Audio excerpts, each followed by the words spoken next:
Hello and welcome to the Social Agenda. Our programme, as our regular viewers already know, aims to combine news from the voluntary sector with films made by and for various organisations. This month's rather different in that we're devoting the whole programme to 3 videos from the Abbeyfield Society, the European Parliament and Cancelling TV. This is partly due to demand for airtime, which we're delighted about, and partly because next month's programme will celebrate our first anniversary. So in June we'll be showing a full social agenda with interesting film reports, including a review of the year. Back now to this month's programme, which we open with a film from the Abbeyfield Society. The charity has over the past 12 months been running a programme to attract new volunteers, to boost their existing force of helpers. We're going to look at what an Abbeyfield volunteer does.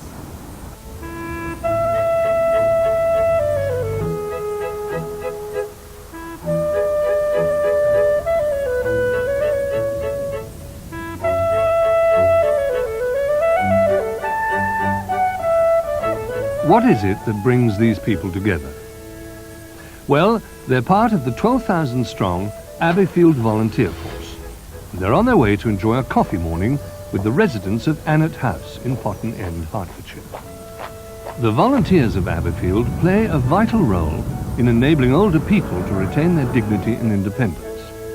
And as more people live on into old age, more volunteers are needed to develop with them a secure family atmosphere in an Abbeyfield house. In the last 12 months, Barclays Bank has supported a volunteering initiative. What does it take to become an Abbeyfield volunteer? The feeling that you want to put something back into life. Sense of humour. Plenty of spare time and an understanding family. And just a general liking for people as well. That's important, I think. You've got to like people very much. Christine Hopcraft is not only a busy granny, she also chairs the Annet House Committee. I live just round the corner from Annet House, which sometimes is a little bit too convenient. I'm one of quite a large committee. We're all very friendly. We all get on very well. Each committee member has a job to do, which makes it less of a burden on one person. We've got 10 residents who are mainly quite active and don't consider themselves to be old. But in fact, their ages range from 80 to 92. Our most active is probably Norman, who is a great walker. He walks every day. In fact, a few years ago, he actually cycled round Norway. Another of our gentlemen, Claude, is actually a very keen golfer and is out 3 times a week golfing. Also plays in tournaments other days, so he's always out. Then we've got Dorothy, who is less active. She's been with us since the house opened 11 years ago. She's got frailer and she suffers from arthritis badly. And she was getting very tired, getting herself up and dressed and ready in the morning. So we suggested perhaps she had somebody in to help her. And now a nurse comes every morning who gets her up, gets her washed, showered, gives her a breakfast, gets her dressed, and she's ready for the day. And she's happy and got more life in her now than ever she had. That's my drink there when you're it's Tom's diet. Fridays is probably the busiest day at Annet House. I always call in early in the morning to see Laura, who is our housekeeper, who is probably the key person in an Abbeyfield house. She deals with any problems that happen first hand, and then she will tell me and we'll organise it together. Also, on a Friday, we have the treasurer at the house who pays the bills, who pays the wages and has the chequebook. Pauline Richards is the treasurer. How did she get involved? I was introduced to Abbeyfield through a friend Then I met Christine. I had an appointment with her to meet her because obviously she, being chairman of the house, wanted to know all about me. And then she said, yes, I could, would I like to do the job? And I said, well, yes, considering that it was only a few hours a week. But it does involve a little bit more time than that. But other than that, it was fine. I've always been in business with accounts, so I knew what I was doing. And it just went from there, and I do enjoy it. 5 minutes down the road from Annett House is the local medical practice, where former treasurer Maureen, now chair of the Friends, works alongside fellow Abbeyfield volunteer Leslie. Hello, Manor Street Surgery. Can I help you? You'd like a prescription? Could I have the name, please? Hold the line a moment. I don't do as much for Abbeyfield as I used to because I now have a full-time job as a practice manager down here at the surgery. The Friends has a twofold role. One, to raise money for the extra items that the residents require, as opposed to the everyday things, the luxuries if you like, but the essential luxuries. For instance, if they required a hoist bath, then we would raise the money for doing that. We also provide help when it's needed within the house for cooking, sleeping in overnight, or whatever the requirements are. So we do have a league of friends that we can call on for one or both of those. As far as my job is concerned, being involved in accountancy was a terrific asset.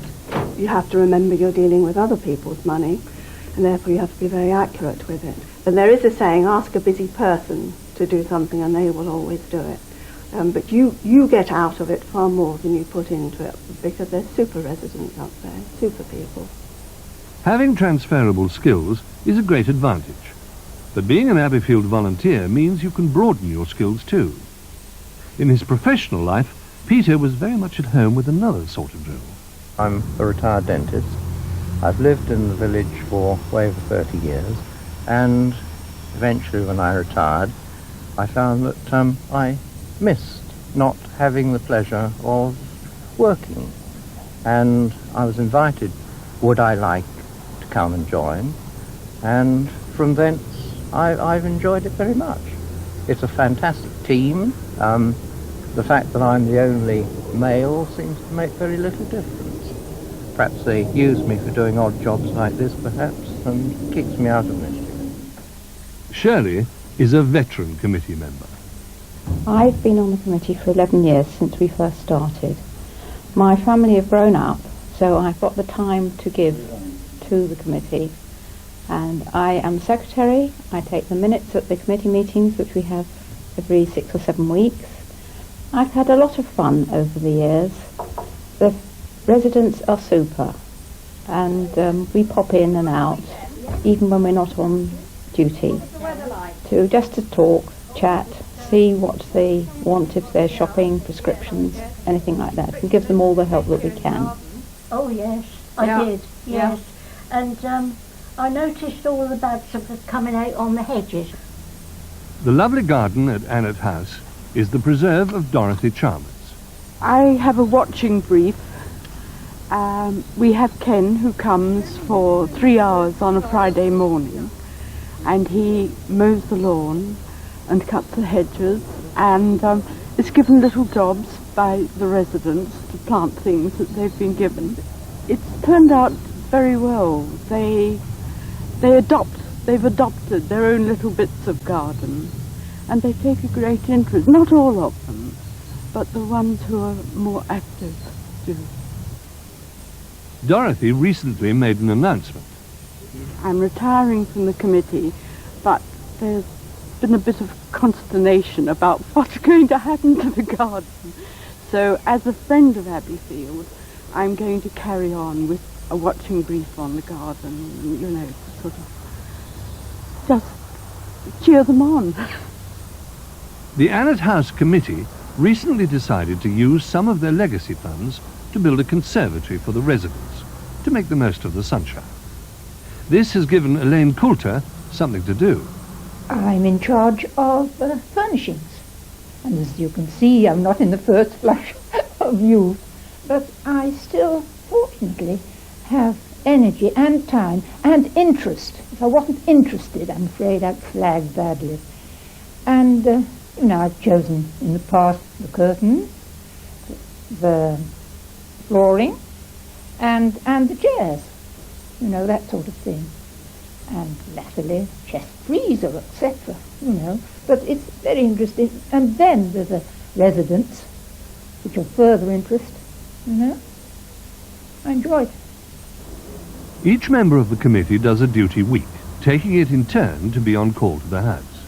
When we have a duty week, we call at the house every day, see all the residents, have a chat, find out how things are.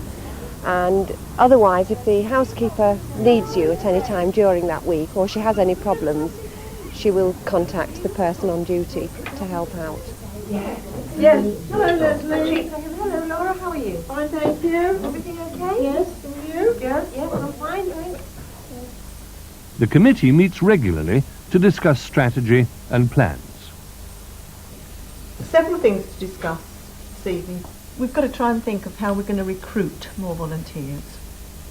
What about an advert in the parish newsletter? Good idea. Yeah. Yes, Good idea. yes, and that's very local. Yes. Yes, Right. good. That's local. Mm. I am putting in a little billy-do anyway about the Abbeyfield Society and trying to get our name across a bit more. You want some younger ones? Yes, we want some younger ones. Mm.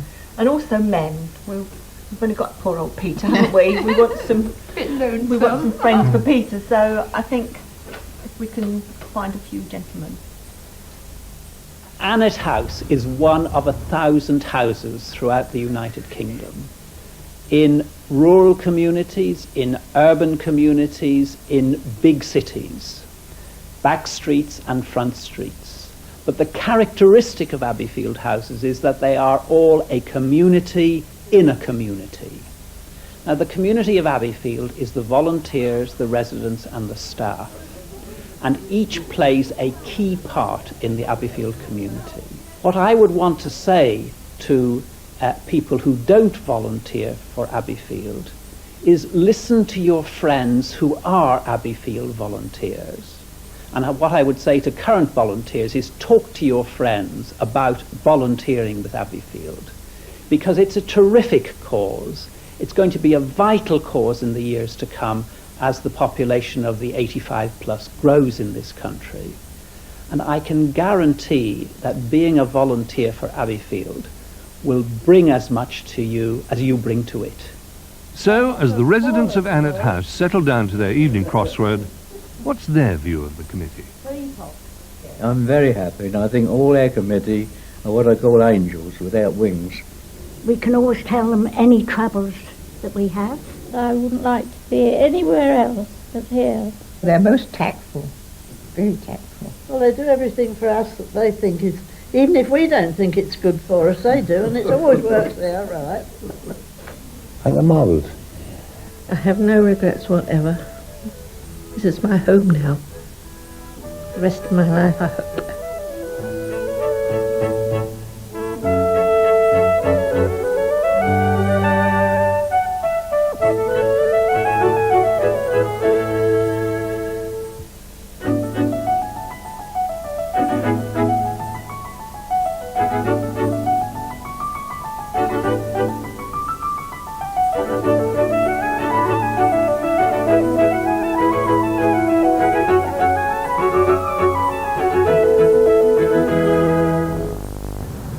Our next film is timely because it shows the workings of the European Parliament before the elections on June the 9th. A boat trip down the river is part of every tourist's visit to Strasbourg, and right beside the river is the impressive glass facade of the European Parliament. Vous voyez ici à droite les bâtiments du Parlement européen. The tourist guide points out the buildings on your right. It's the seat of a parliament that currently represents 340 million citizens from 12 member states. A parliamentary reflection of the power of the people. Journalists from the European community and the rest of the world come to Strasbourg to report on decisions made by members of parliament in their week-long session every month. The work of the Strasbourg sessions is prepared by committee meetings held during 2 weeks of each month in Brussels, and also by the Secretariat, which is based in Luxembourg. Over the years, the number of radio and television stations reporting what goes on in Strasbourg has grown considerably. Political party groups and individual MEPs brief the journalists at press conferences throughout the week.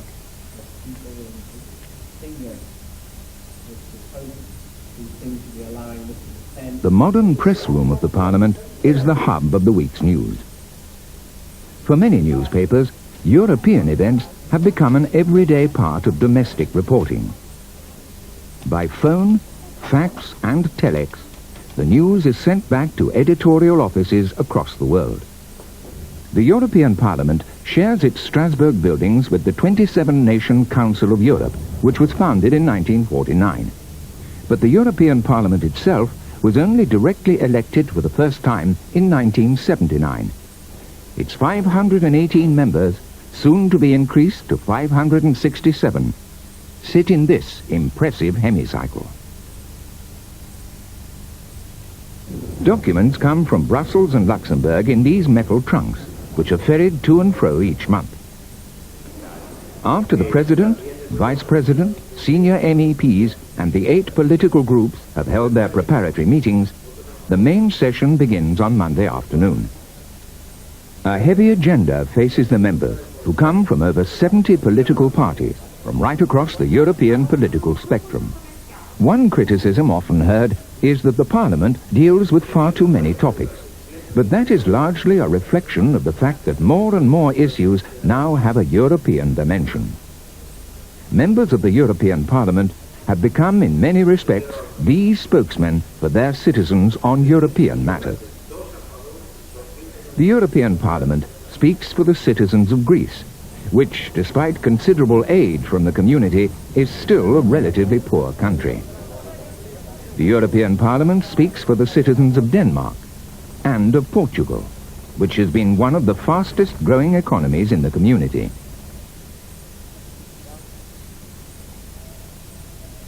It also speaks for the Germans, who pay substantially for the community but benefit considerably from it. And it speaks for the British, who, with their long-running debate about Europe, are still in two minds about European integration. And it speaks for the Italians, as it does for citizens of all other member states. In particular, the interests of young people have been close to the heart of the European Parliament. The Parliament has voted a number of measures to encourage young people to travel and learn more about each other's countries. Mobility is the slogan, and it's more and more a reality as young people travel across the continent. But travel alone is not enough. For instance, there's a student exchange program, Erasmus, which has become an integral part of undergraduate courses. And a language program, Lingua.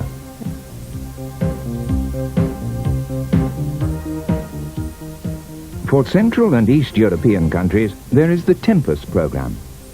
And for young workers, there's the possibility of work experience abroad through the Petra program. To the citizens of Europe, the European Parliament building in Strasbourg symbolizes the participation of the people in the democratic process. Europe can only become united with the consent of the governed. Visitors, young and old alike, flock to Strasbourg and to Parliament to learn more about the institution which represents their interests. Some groups are invited by the Parliament itself, or by members. More than 6,000 people visit Parliament every year. Often, when they're in the public gallery, they can see the hemicycle with very few members present. But the explanation is simple, the same as in national parliaments. During the plenary session, members have a score of other meetings to attend, other appointments to keep. It's only at the time of major statements or of votes that the House fills up. There's also a full House to hear major international figures who come to Strasbourg to address Parliament in plenary session, such as the former US President Ronald Reagan. Jordan's King Hussein, Spain's King Juan Carlos, Pope John Paul II, the French President François Mitterrand, the President of Germany, Richard von Weizsäcker, Grand Duke Jean of Luxembourg, and Her Majesty the Queen. The Parliament is a forum not only for international statesmen, but also for debating the issues of the day, assuring citizens a public voice in a Europe still essentially governed from behind closed doors by ministers. This diagram shows you how power is shared between the four decision-making institutions in the European community. First, the Commission in Brussels. This is the executive arm of Europe's embryonic government. The Commission proposes laws for the community.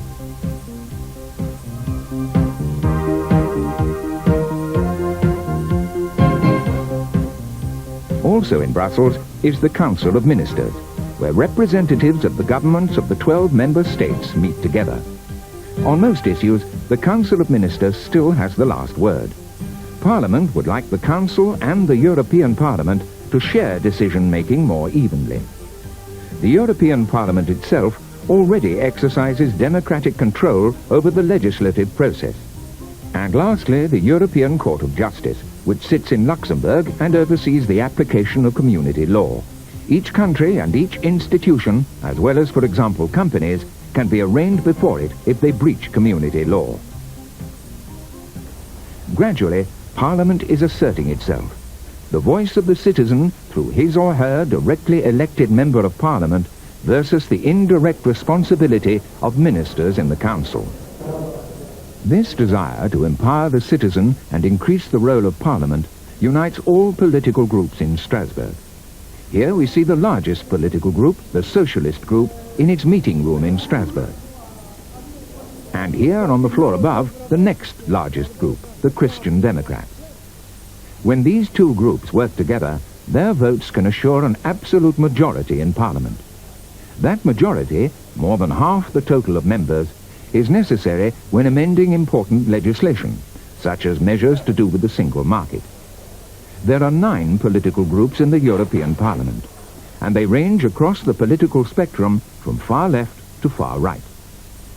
Until 1994, there are 81 members for the United Kingdom, 66 for England, 8 for Scotland, 4 for Wales, and 3 for Northern Ireland. The British Labour members sit in the Socialist Group, the British Conservatives in the European People's Party with Continental Christian Democrats. The Scottish Nationalist member sits in the Rainbow Group with other parties from peripheral regions of the community. And the 3 members from Northern Ireland sit one with the EPP, one with the Socialist Group, and one as an independent. The European Parliament is elected for 5 years, and every 2.5 years it elects a new president. In January 1992, Egon Klepsch, a German Christian Democrat, was elected president by an overwhelming majority. He's the first German president of the Parliament, and has been an MEP since 1973. His period of office runs until the next European elections in June '94, when Parliament will be increased by 49 to 567 MEPs, with 6 more for the United Kingdom, making its total 87. What do members of the European Parliament actually do in the variety of groups, committees, delegations, and other meetings that they attend? Much of their time is spent on detailed scrutiny of proposed European community laws. For example, the measures needed to establish the single market and create the 4 freedoms: freedom to trade goods and trade services, freedom for people and capital to cross frontiers, have required 2 readings in Parliament, and that takes plenty of time. The European Parliament has had a major voice in all these issues, which have included the right of establishment anywhere in the 12, the recognition of diplomas, equality of treatment for men and women, and the approximation of social legislation across borders.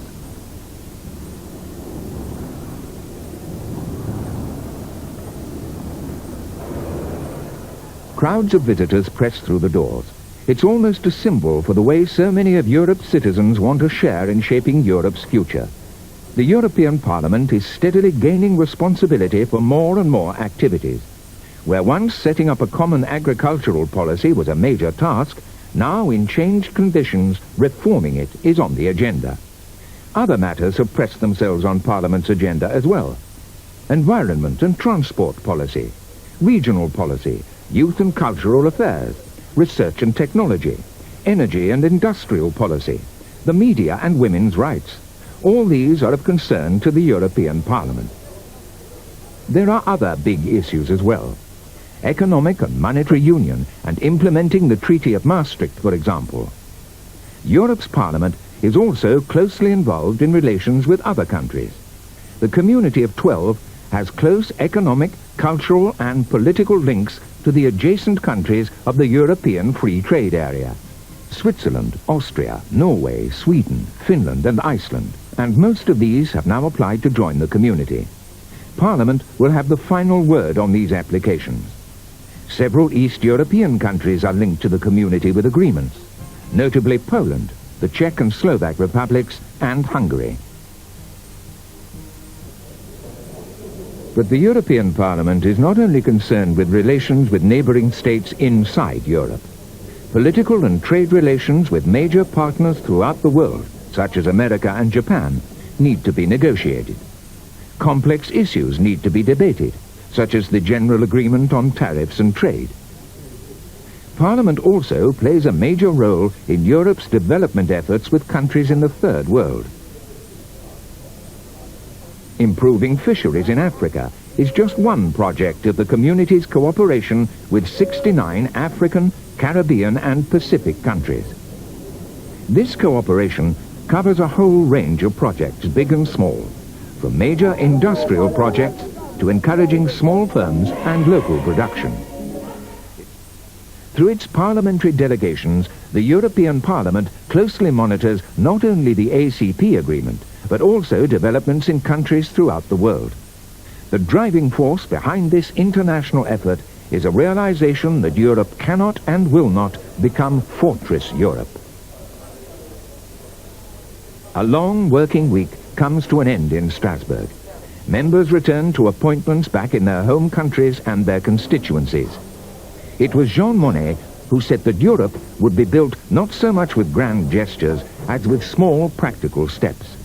Each week in Strasbourg brings that realization a little nearer. Step by step, Parliament has gained a more central role in the legislative, budgetary and control procedures which make up the day-to-day work of the European community.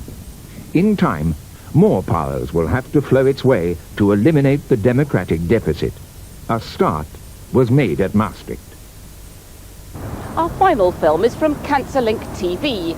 This is a regular item on BSTV. It is a chance to see again the December programme.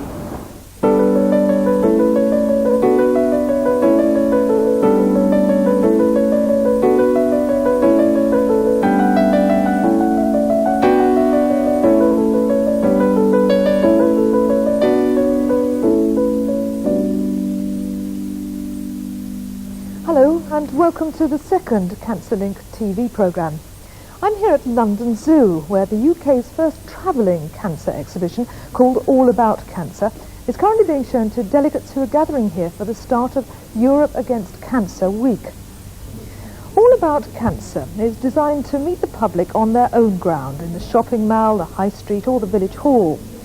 The idea is that it can help you to discover the facts about cancer for yourself. The plan is to take it right round the country, so it should be coming to somewhere near you pretty soon. Meanwhile, for those of you who might have missed the first programme, Cancer Link TV is here to provide support and information to people who are living with cancer. Each programme carries reports on cancer-related issues, plus features about people who are affected by the illness. Later in the programme, we'll have a report on cancer which can't be cured. Finn Robinson and Judith Thwaite are both terminally ill with cancer, and they'll be telling us how they've faced up to it. Then in Aylesbury, Christopher Donohoe, who's being treated for bowel cancer, tells us about the effect on him of talking to other people in a similar position. He's one of thousands who have benefited enormously from a cancer self-help group. But what exactly happens at one? Kojo and Stella Ayudu go to Newham in East London to find out. This display features one of CancerLink's most important initiatives, the Declaration of Rights of People with Cancer. The declaration actually arose from the needs of the thousands of groups and individuals who have contacted CancerLink over the years. Number 1, for example, says, I have the right to equal concern and attention, whatever my gender, race, class, culture, religious belief, age, sexuality, lifestyle, or degree of able-bodiedness. But it's actually number 5 that we're looking at today. I have the right to be asked for my informed consent before I'm entered into any clinical trial. In our first report, Vicky Parker uses her own experience to investigate this important and often controversial issue. In 1987, I had cervical cancer and was treated by radiotherapy. Shortly after, I discovered that the treatment had damaged my internal organs and that I had to go to the operating theatre over 24 times. Whilst on the surgical ward, I met Kath Dillon and Brenda Smith. We realised we were not the only ones, and there were many other women like us who had been damaged by their radiotherapy. We comforted each other, and under the umbrella of a self-help group called Rage, we started a network of women who had similar experiences. The BBC came to make a programme about us, and we were horrified to learn by their reporter, Jerry Northern, that we had took part in a clinical trial without our consent. The same reporter introduced us to a solicitor who then took up our case. Suing a hospital is like biting the hand that feeds you. It evokes feelings of anguish and guilt. My mother was very concerned about my vulnerability. During my younger days, Becky, you trusted your doctor implicitly. Never queried treatment, or tablets, or medicine. You blindly took it home and took it. Can you explain your concerns about me suing the hospital? We really didn't approve, did we? No. Not fully, not wholeheartedly. No, yeah. Because we didn't quite believe that all this had happened. Yeah, that's right. Only as time went on and more facts became known, did we really start to believe that this dreadful thing had happened. In the very early stages, we didn't realise what a sound case you had. Did we? No, but now we are more convinced now that you've got a sound case, Vicky. So we think you're very brave, actually. Both your father and I. When I first met Anne Alexander, the solicitor who took our case, she reassured me I had no reason to feel guilty.